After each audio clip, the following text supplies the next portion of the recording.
Harf launches on Fox News Radio. Take a look.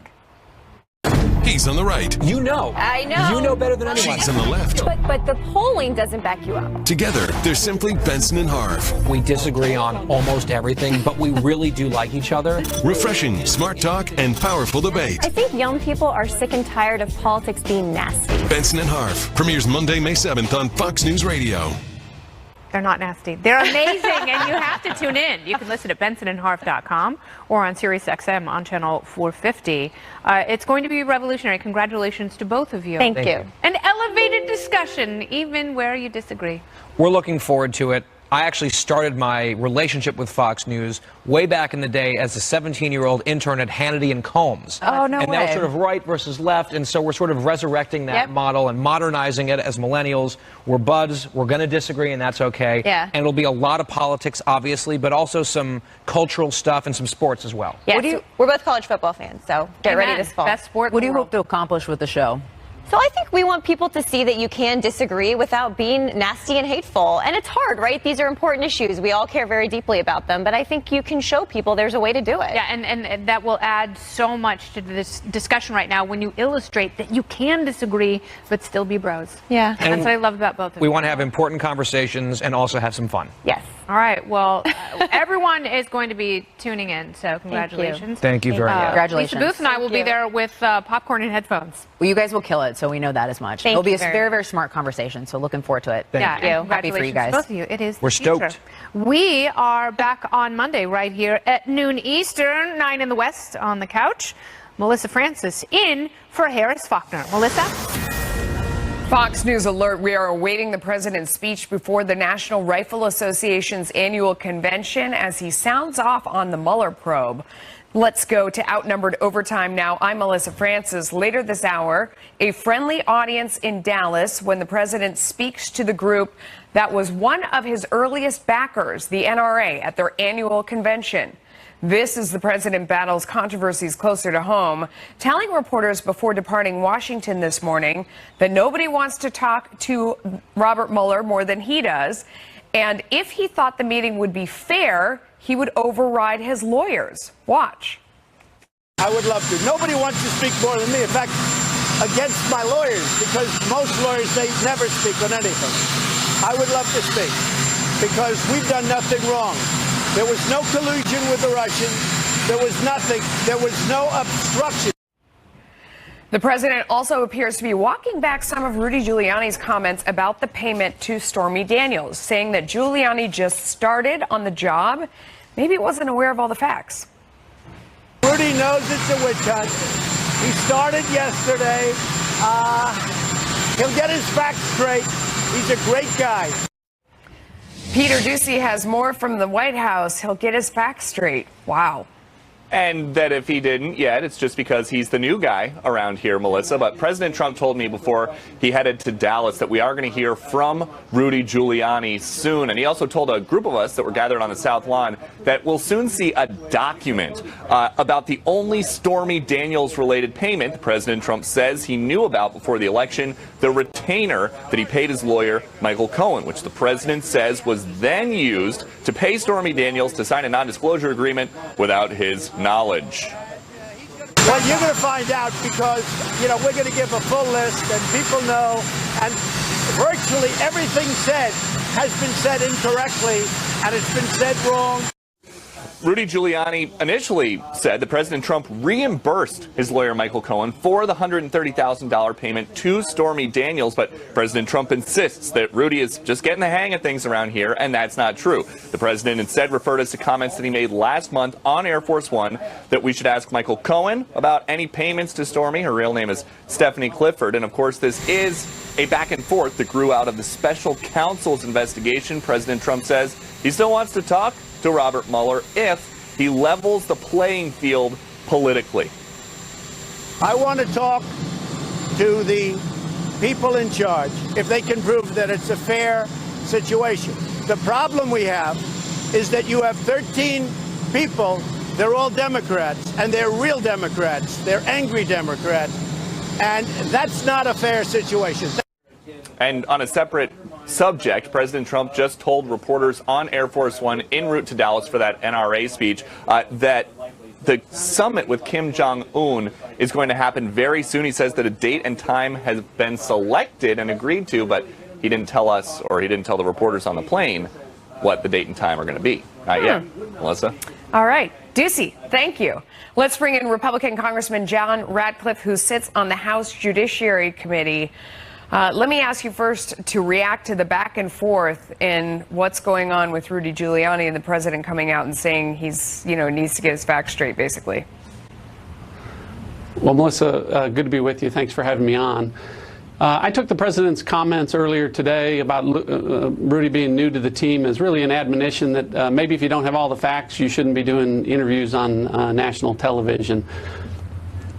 Yeah, I mean, that does sort of sum it up. Do you think that it helped or hurt his case at this point to have somebody out there making an argument that it seemed like possibly took campaign finance problems off the table, and then to come out later and say, no, actually, we're going to have another story down the road?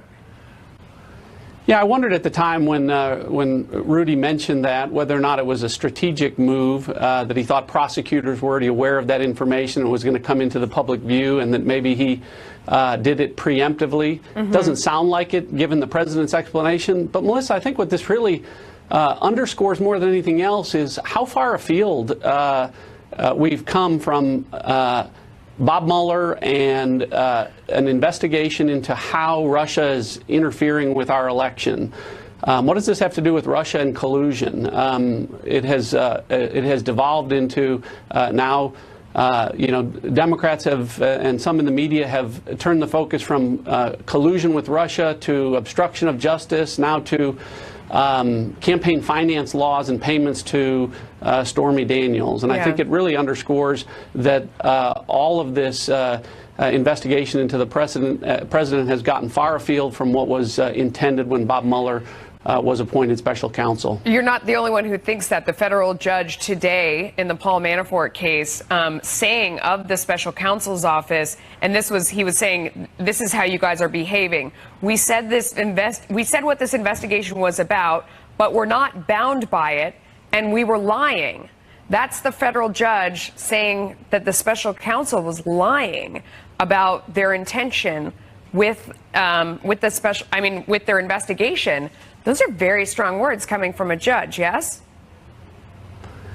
Yeah, they are. And I think it captures the sentiment of a lot of folks out there that, again, have seen this go from a discussion about how Russia tried to interfere and meddle into our election into, again, discussions to payments to a porn star, and what that has to do with the original mandate under which Bob Mueller was appointed. And I think it goes back to, again, the fact that there has to be leadership at the Department of Justice. Bob Mueller doesn't run the Department of Justice. He reports to the Deputy Attorney General, not the other way around. So do you think that anything's going to happen to curb the investigation? I mean, I don't think it matters how much probably any judge admonishes Bob Mueller or what the public thinks or what the president says. It seems like he's focused on going down the road that he's on. The only recourse that you're talking about is who has the oversight over him to stop him if they wanted to, and would that really happen? What are your thoughts? Well, again, I think the appropriate boundaries or bumpers were not placed on this investigation, and that's why it's gotten a bit far afield from what Bob Mueller was charged with doing. But I do think it does have to come to a conclusion sooner or later. The special counsel's asking to interview Donald Trump, and he'll make a decision in consultation with his lawyers about that. But that'll really dictate how long and whether or not this special counsel investigation can continue with respect to Donald Trump. What do you think is the best strategy, as somebody who is close and familiar to the matter, and, given your position and also being, Judiciary Committee member, what do you think is the best road to go down for the president at this point in terms of a strategy? Well, I think it depends on if you're talking about a legal strategy or a political strategy. The president said that he'd love to sit down with Bob Mueller. I think what the president would really love to do is bring an expedited conclusion to an investigation that he thinks is tremendously unfair. His lawyers are probably appropriately counseling that he shouldn't sit down with Bob Mueller because innocent people assert the Fifth Amendment right all the time because the government has the burden of proof in a criminal case to an incredibly high standard, proving beyond a reasonable doubt, and that Bob Mueller likely can't prove any charges relating to collusion, which isn't a crime, or obstruction or anything else, and that Donald Trump shouldn't do anything to help Bob Mueller make a case that isn't there. Yeah. So I think that's part of the calculation from a legal standpoint. But Donald Trump is probably making a political calculation as well. I think if he's considering re-election and what his political adversaries may say about him if he doesn't sit down with the special counsel is why I think he wants to have the opportunity to do that. And I think there's a path for at least having a discussion with the special counsel about the issue of Russian collusion. Congressman Ratcliffe, thank you for your time. You bet. Our next guest says he doesn't believe that the president should sit down for an interview with Mueller. Alex Little served as assistant U.S. attorney in Washington and Nashville, and he is currently a criminal defense lawyer. Explain that position. You don't think he should sit down? Sure. A lot of people are saying that, but do you think he can be forced to do so? Good afternoon, Melissa. I don't think he should voluntarily. He may be forced to at some point if Mueller were to pursue a grand jury subpoena and go that route. There is case law from the Watergate era that would require the president to sit for a grand jury interview if he was compelled to do so. So that may be the path we end up in a few months. What do you make of the president's latest comments that we heard this morning as he came out and he seemed to undercut what Rudy Giuliani had just said? I think the first piece to realize in all of this is if I'm representing someone or I'm prosecuting someone, you look at this and just see it's a complete mess. As a legal strategy, the first point should be don't let your lawyers make things worse. And it's pretty clear that Rudy made things worse. And so Wait, let me stop you there, though. Is Is it clear that he made things worse? I mean, because people were assuming that what happened was, you know, when they went in and raided Michael Cohen's office, that they found evidence that President Trump had either repaid him or had paid him, the money had come from him. So the idea was that Rudy Giuliani came out and sort of got that fact out there into the open before the other side said, ta-da, and sort of brought it out as something damning. That's really creative, and I'm sure some Republicans on Capitol Hill want to spin that. But no, I mean, it was a complete bumbling of everything. He admitted to probably 2 felonies. Even the way that Rudy described it being done is problematic for a number of reasons. What were the 2 felonies? Well, so first of all, the question is, why are there small amounts? Was this structuring? Were they trying to avoid currency reporting requirements and the repayment from President Trump to Michael Cohen? And second, the payment of personal funds and the hiding of that from the FEC, from the Federal Election Commission to do what was done here for hush money is exactly what John Edwards was indicted for and charged with almost a decade ago. You can't do that. So if he says that it was part of a retainer? Well, I mean, I could say it's a birthday present. It doesn't make it true. I mean, what's very clear is the president used Mr. Cohen as a pass-through to get these funds to make somebody quiet in the context of a campaign. And the purpose of our campaign finance disclosures is to let the public know what you're spending money on. And here, if he's spending money, ironically, if he told the public, hey, I'm going to pay this woman off, it wouldn't be a violation. You can't hide it. You can't lie about it to the American public. It seemed like, though, the comment about we're going to put out a document soon so that you can see exactly who I paid for what, which is a terrible idea. But that's going to really make things so much worse. It is, but at this point, it's sort of what idea do you have left? I mean, it's really grasping at straws here. They've let this go down a terrible road, and now it's in cleanup mode. And sometimes when you clean up, you don't have a lot of good options. So what would be the best option now at this point, do you think? Just totally shut up and try and move on? I think there's 2 separate things, and I think the congressman before, I think, conflated them. The Cohen investigation is separate from the Mueller Russia investigation. Cohen is specifically Southern District of New York. It's being run out of that office. And I think the White House approach to that should be, look, we're not indicted. We're not involved. Michael Cohen was doing things. And sure, there may have been some payments, but we did everything according to what our lawyer, Michael Cohen, told us was appropriate. You know, a legal defense strategy that says I relied on my lawyer may, get the president out of trouble. But you said he's conflating 2 things. What was the other thing? Well, the fact that these are not connected. Mueller is not driving the Cohen investigation. There's different prosecutors on the case. It's a whole different investigative team before different judges. And so to say that they're somehow, that's outside the scope of Mueller's investigation, what is, but Mueller's not involved. That's why it's outside the scope. That's why New York is handling it. But I think the feeling from some people is that that investigation in the Southern District was sparked with the idea of snaring the president, and that whatever evidence they're trying to squeeze out of that is really at the behest of Bob Mueller. You think that's totally unfair? I think that is unfair. I mean, you have some prosecutors who have been there for life, who've worked under Republicans and Democrats, who are definitely in the most prestigious office in the Department of Justice doing that job. And I think they'd take this case no matter who the president was if there was an admissions like the admissions we've had publicly in this case. All right, Alex Little, thanks for your insight. Good stuff. We appreciate it.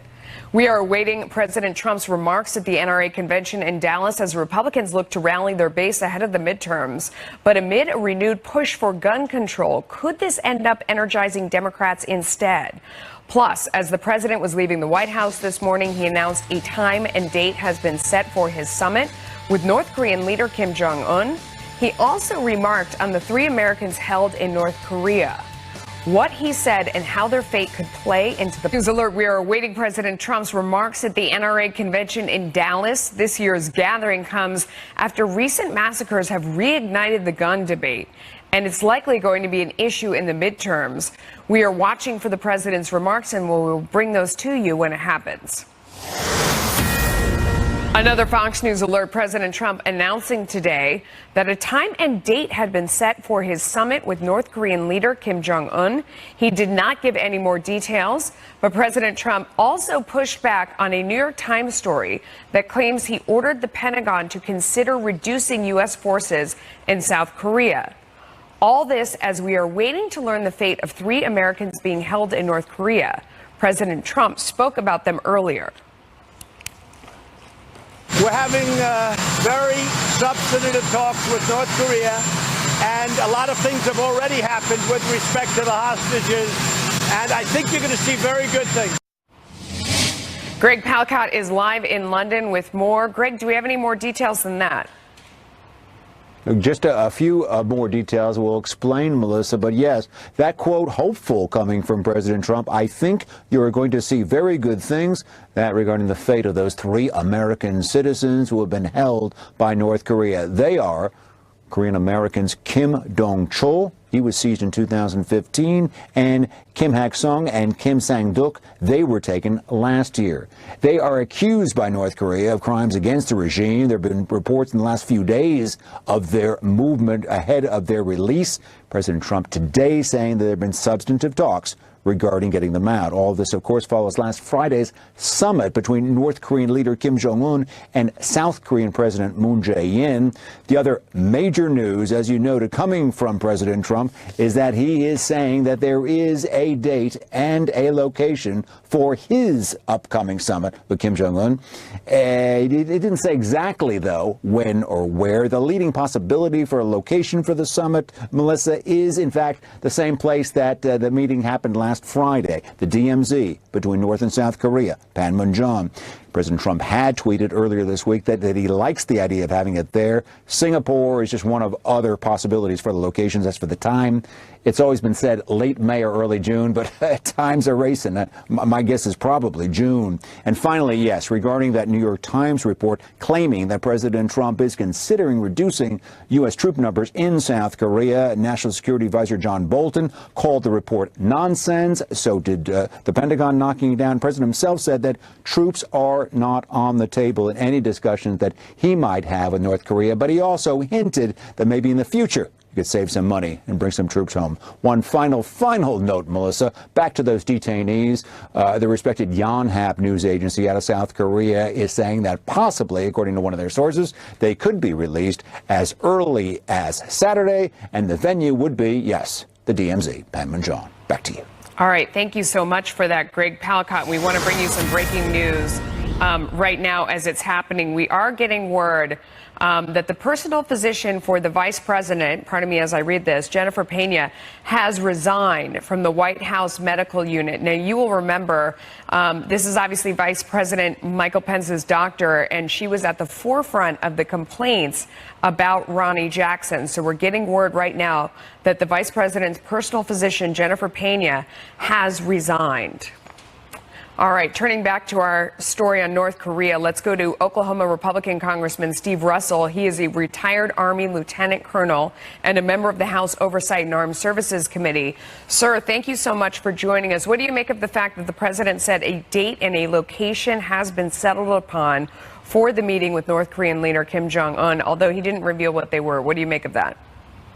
Well, it's a very positive sign, and it was an expected sign. After Secretary of State Pompeo had met with Kim Jong-un, and you still had positive actions from Kim coming out after that. It wasn't going in the opposite direction. It was going in a forward direction. And so this is to be expected, and it's very positive news.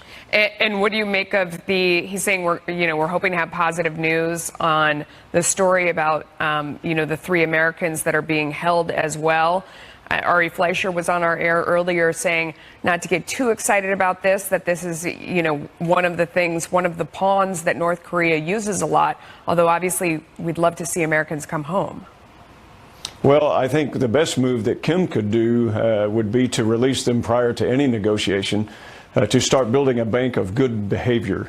He has a long bank of bad behavior. The president's made clear that there will not be reward for bad behavior. And so if he wants to build a positive set of conditions, this might be a way to do that, to build a little goodwill prior to any negotiations at the table. New York Times making a lot of news this morning with the report that the president is going to scale back the number of troops in South Korea. Immediately, you heard the Pentagon come out and say that is absolutely not true. It's not a real story. What do you believe? Well, I don't believe that we will do anything in South Korea related to the defense of our allies or the security of the region or our commitments to South Korea that is not driven by our treaties, that's not driven by our allies, that's most importantly not driven by the reality on the ground and the security of our forces. That's what's going to drive any troop levels, not some negotiation. But what would be sufficient in order to have that come true? Because obviously that's something that North Korea really wants to see happen. What kind of evidence and actions would we need to see to justify that pullback? Well, if we look at history, when we had large forces, 1 million at one point, and then reduced down to 400,000, and then now hardly any, our troop concentrations in Germany. There you had a divided East and West Germany. You saw a reunification. You saw a posture of defense totally turned on its head, and the need for large bodies of forces were no longer required. We reduced the troops. Now, that's probably going to be a generation or two away with the behavior that we see of North Korea. But it would take something drastic like that before we would pull out. And look, we have to have troops on the peninsula. We want the United States on the peninsula, because if we're not there, you could have nuclear proliferation by Japan, by South Korea, by others that are trying to defend themselves.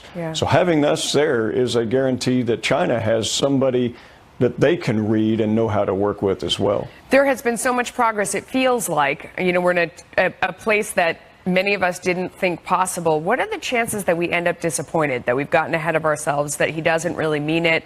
Obviously there's a history of going back on these things in the past. Sure. Like Lucy with the football, we have taken a kick at it for several decades. But here's what I think might be on the table that could be realistic. I think for North Korea's part, they would want an end of the war and a formal declaration of its end. Okay, armistice since 1953, it's probably time. And then, they hold the keys to much of that in terms of their behavior. The other thing is normalized relations, where they have embassies and statecraft and they're treated, like a responsible nation. Will they continue to be irritants? Quite certainly. But these are things that we could certainly discuss and have on the table. For their part, we've got to have an end of their nuclear proliferation and an end of their nuclear capacity. And how would we get at that? Well, they have Achilles heels, rocket engines. They don't produce them there. You can't fly a rocket without an engine. That's one thing we can control. The other thing in the plutonium enrichment, there's certain key mechanisms and components that are traceable that we could remove, that we could track. And all of these things need to be in the discussions. And I think those things are possible. Yeah. Congressman Steve Russell, thank you for joining us. Appreciate your time. Thank you so much, Melissa. Yeah, you bet. We are awaiting remarks from President Trump at the annual NRA convention in Dallas as Republicans look to rally their base ahead of the midterms. But it also comes amid a renewed push for gun control. We're going to talk to the Democratic congressman who represents Parkland, Florida, about what mentioned in Dallas as Republicans look to rally their base ahead of the midterms. But it also comes just 2 months after the high school shooting in Parkland, Florida, that reignited the national gun control debate. Kevin Cork is live in Dallas with the latest. Kevin. Hey there, Melissa. Always good to be with you. They are just having the invocation here behind me, so I'll try to keep my voice down just a bit. And it is actually just wrapped up. So now you're going to get a lot of noise here, a lot of music. A chance, as you can well imagine, for the president to speak not just to an important constituency here, but also a chance to push back against a group he has said previously he's not afraid to fight against. Now, you may remember the president has spoken to the NRA before, in fact, on several occasions, and he enjoys this. To use an old baseball expression, this really is right in his wheelhouse. Now, in previous speeches, he's sort of gotten the crowd going. White House officials telling us this time they expect the president once again to focus his remarks on the Constitution, on freedom and the right to bear arms, which, of course, is established by the Second Amendment. Now, as you also pointed out, this visit comes at a sensitive time in the gun debate nationwide, not long after the devastating mass shooting over at that high school in Parkland, Florida. That shooting, you recall, spawned a nationwide anti-guns, pro-assault weapons ban movement, culminating in the massive March for Our Lives that took place across the country. But also keep this in mind, Melissa, in the aftermath, the president did act. He pushed forward that bump stock ban, and while some argued that wasn't enough, supporters say it proved his independence, even in the face of a huge lobbying force that was among his most vested during his campaign from the very outset. Now, we also expect the vice president to speak first, and the president will be introduced by another speaker. Know this, it's a rally here, and so we expect a great response to what the president has to say. But the real question is, Melissa, will he push back like he promised? Will he say something about perhaps limiting the right to bear arms or specific arms? We'll all be watching, and of course, we'll bring it to you. But for now, back to you. And we know that right now, as you're saying this, that the president has just landed in Dallas, so no doubt we will see him soon. Thank you for that, Kevin Cork.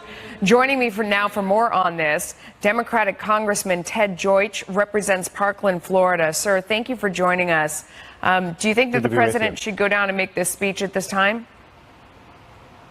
Well, if he's going to make this speech, I hope there are a few things that he keeps in mind. One, the fact that there are an awful lot of NRA members who aren't there today because they're wholly alienated by this organization, which at this point seems to clearly puts the interest of gun makers' profits ahead of legitimate gun owners. Every responsible gun owner in America could pass a comprehensive background check. That's why the majority of NRA members support comprehensive background checks, as did the President of the United States. I hope he will remind them of that since he's there anyway. And I heard in your lead-in to this more talk of freedom. The NRA always likes to talk about freedom.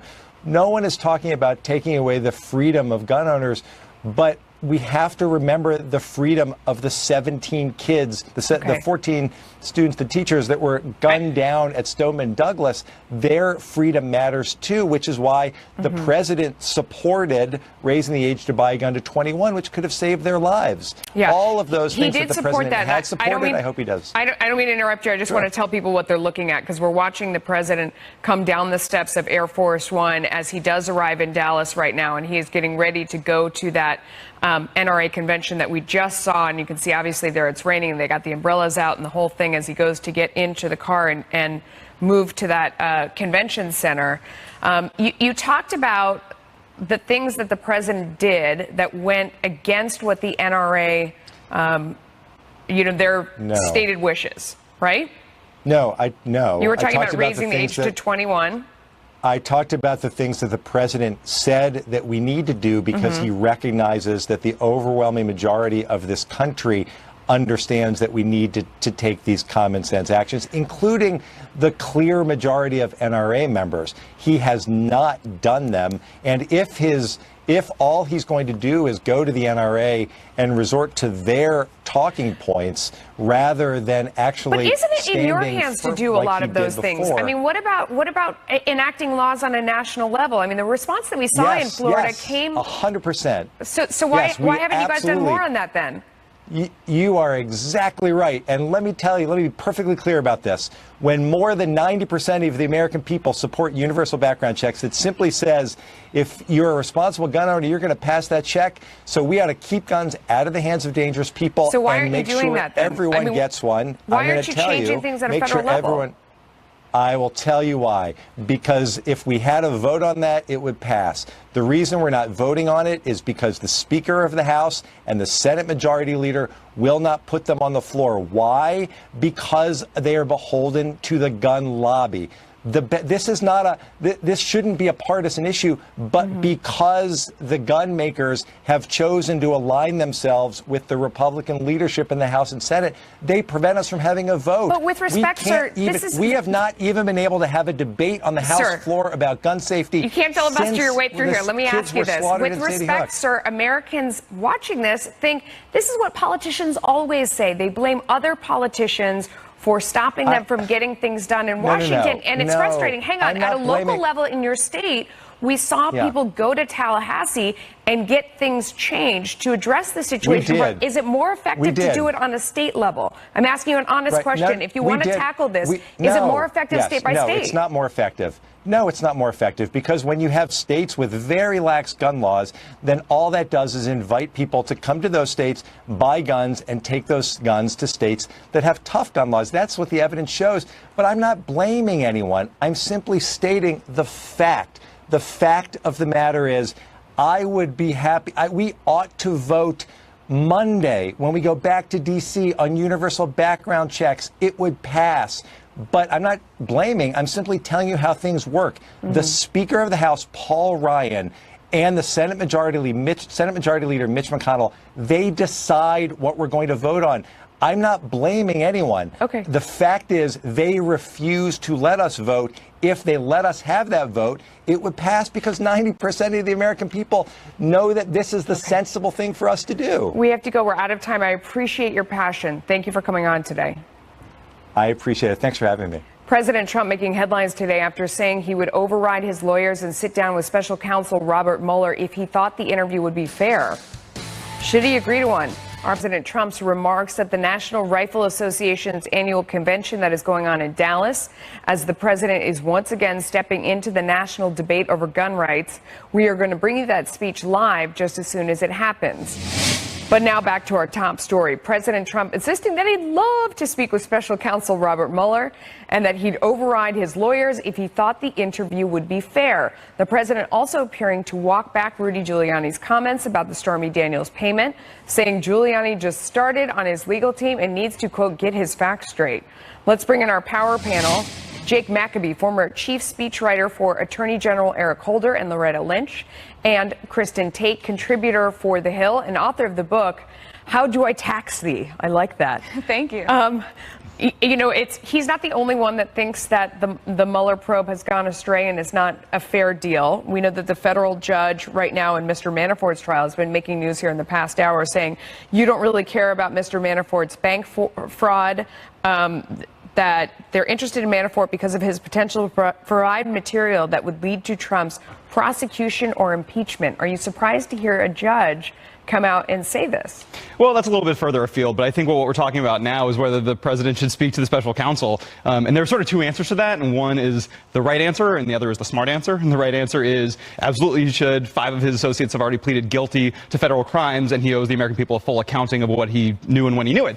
Now, the smart answer is Absolutely not. The president is a person who can't seem to keep a story straight from one day to the next. We saw that with Stormy Daniels just yesterday and today. And so I would imagine that no defense attorney would ever let him within 10 feet of a competent prosecutor, not because they don't trust the special counsel, but because they don't trust the president. And I suspect that's what's going on. Well, earlier this week, though, Giuliani did lay out some conditions that would need to be in place for a potential Trump-Mueller interview that were pretty reasonable. And if Trump didn't collude with Russia, and it doesn't appear he did, he has nothing to hide. But here's the problem. This investigation is not about collusion. This has become a bloodless coup organized by partisan hacks under Mueller to try and take Trump down. And that was made clear with the leaking of those questions that Mueller wanted to ask Trump, which weren't really focused on collusions, but rather these sort of dubious claims of obstruction of justice. By the way, a third of it was focused on collusion, so it's not quite right to say that none of it was. But Jake, I mean, that is exactly what the federal judge said, that is what this investigation has turned out to be.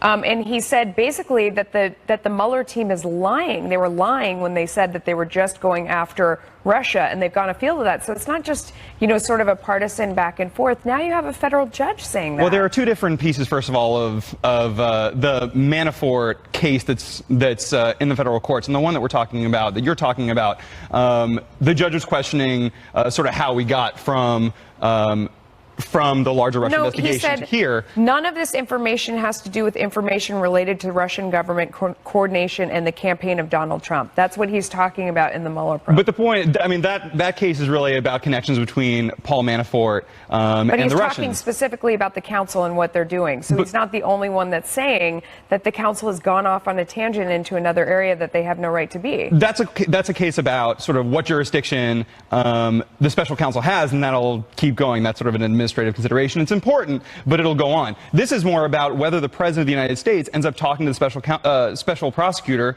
which Bill Clinton did back when he was under investigation, and which this president should, if he in fact has nothing to fear. You already said that, but Kristen, now it's gotten to be so divided. They're heading down this track now, and then you have the president coming out and saying things, and Rudy Giuliani saying things and really muddying the waters further. And that was not a step forward today. No, it wasn't. I still think Trump trusts Giuliani. He's one of his best foot soldiers in the swamp. But look, Giuliani just started a few days ago. These guys need to sit down, get on the same page, and get their facts straight before anyone addresses the press. But to Jake's point, the American people know exactly what's going on. This investigation has become an unlimited fishing expedition. How many more tens of millions of taxpayer dollars do we need to spend on this? It's been a year now. We still don't have any evidence of Russian collusion. I think most people in this country see what's going on, and they're starting to roll their eyes. We have 5 guilty pleas. It's not nothing. We'll come back in a bit with more. Hold on that one for now. Thanks, guys. Any moment now, President Trump will be speaking at the National Rifle Association's annual convention in Dallas. We'll bring that to you live. Plus, NBC News is forced to walk back its bombshell report that the president's personal lawyer, Michael Cohen's phones were wiretapped. Our power panel weighs in. Everyone, I'm Dana Perino. We are awaiting President Trump to take the stage at the NRA's annual meeting in Dallas. We'll bring that to you live. Plus, Vice President Pence's doctor resigning moments ago after fallout from complaints about VA pick Ronnie Jackson. And a federal judge telling lawyers from Robert Mueller's team, quote, "You don't really care about Mr. Manafort's bank fraud." Some interesting developments in the courtroom today. We're going to tell you about them and talk about it all on the Daily Briefing. Has been said incorrectly, and it's been said wrong, or it's been covered wrong by the press, just like NBC and ABC yesterday covered the story wrong. President Trump slamming NBC News after it was forced to issue a correction to its bombshell report claiming the feds wiretapped the phones of President Trump's personal attorney, Michael Cohen, and intercepted at least one call with the White House. But NBC later walking it back, reporting that the calls were being logged, not listened to, which is a big difference. ABC News also issuing a correction. Let's bring in back our panel, Jake Maccabee and Kristen Tate. Kristen, what do you think about this story? You think there's any possibility in your mind that they were right the first time around? I mean, I just think this is a shocking example of irresponsible journalism. The reporters at NBC have become careless in their efforts to smear President Trump. You see these media outlets acting more like political organizations than news organizations, and this is why the people do not trust the mainstream media today. And I think that the more careless these outlets become and the more fake stories they publish, the less influence they have. I mean, NBC, the New York Times, CNN, they're not changing anyone's minds anymore. They're just playing to a smaller sliver of the far left at this point. There was a lot of irony in the fact that he was making this comment and saying fake news and that sort of thing in the same breath that he seemed to be correcting what Rudy Giuliani said. So it does kind of feel like we've gotten to a time where you see somebody say something and then you're like, okay, let me wait, and then we'll see if it turns out it was true or not. That's not a great commentary on what's going on. It's not. And look, the president has a lot of chutzpah talking about fake news when he himself has made more than 3,000 false comments since he began his presidency. And you just had Neil Cavuto at Fox yesterday talking about just some of the president's lies and saying, how can you drain the swamp when you're the one muddying the waters? So it's true. It's not a great look for him to try to push this story. Now, having said that, absolutely, NBC made a mistake. They're embarrassed. They should be, and they issued a correction, which is what you should do in a situation like this. Now, the difference is NBC issued a correction and apologized for their false story or for their incorrect story, and the president hasn't apologized for any of his. Jake, if an outlet ran a fake story on President Obama like this when he were in office, you and the other Democrats would be howling over this. While the mainstream media is busying themselves trying to take Trump down, though, the American people are happy with the job he's doing. A Rasmussen poll came out today. 51% approval rating. He's killing it on the economy. We've seen historic progress on North Korea, and he's rolled back burdensome regulations on businesses. I mean, overall, this presidency has been going pretty well. When the American people have had a chance to make these decisions in special elections around the country, Democrats have performed about 11 or 12 points better than they normally would in the districts they're in. So when they have a chance to render some judgment on the progress of this administration, their judgment is it's not going so hot. But they're really playing into his hands by when you put out a story and he screams fake news and you have to retract them. I mean, it does end up being, one of those things that he holds up for a long period of time afterwards. So you would think that people would be more concerned and careful to not fall into that trap. I think that's true, and I think that NBC is justifiably embarrassed, and that's why you issue, a change and an apology, which is what they did. I mean, beyond that, there's not a whole lot more they can do except to be really rigorous, which is what they've done the rest of the time. Particularly in the past, we've seen this even in the last week, where there have been various reports from news outlets. The president has denied the news that they're putting out, and then all of a sudden they turn out to be right, as you're saying. So they've been pretty rigorous. That is one of the things that has happened, though. We've seen these stories be untrue in the moment, and then way later down the road, it turns out that there was a kernel of truth in them somewhere along the way, or it was true, and somebody has been covering up or denying and saying, no, that's not the case. It leaves the public scratching their head and trying to figure out who you can trust, and more polarized than ever before. It's very sad. We've gotten to a point in this country where you don't know if what you're reading is true. But if there's one thing we can say about the election, it's that it's highlighted this problem in the media. And I think that's an important discussion for us to have. The media has become so flagrant in its bias. And it's really exposed a lot of these journalists for who they really that's are. Simply not true. That's simply not true, especially because there is one story that we can point to where we're talking. That's why we're talking about this. 95% of coverage from NBC and CNN during Trump's first year was negative. Okay. How can he did a lot of terrible things. There's a lot to cover. There's Stormy Daniels. There are all the problems with campaign finance. All right, we're out of control. We got to go. Thanks, guys. Appreciate it. All eyes on Dallas right now, where Vice President Mike Pence is speaking at the NRA's annual convention. President Trump is up next. We're going to bring that to you live just as soon as it happens. And I'm especially